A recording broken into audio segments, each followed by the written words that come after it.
الرسول صلى الله عليه وسلم قال: لا تتمنوا لقاء العدو، وإذا لقيتموه فاصبروا. والإمام الشافعي رحمة الله عليه قال: إني ابتليت بأربع ما سلطوا إلا لشدة شقوتي وعنائي، نفسي والهوى والدنيا والشيطان، كيف الخلاص وكلهم أعدائي. طب إيه علاقة ده بده؟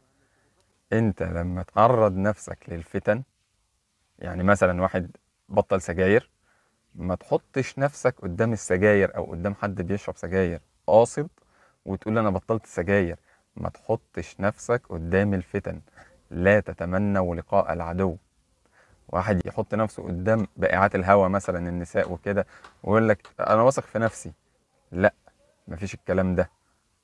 انت لا تأمن فتنتك، فانت ما تحطش نفسك قدام الفتن. لا تتمنوا لقاء العدو. طب لو الفتن اتعرضت قدامك، هي اللي جات لك الفتن، واذا لقيتموه فاصبروا.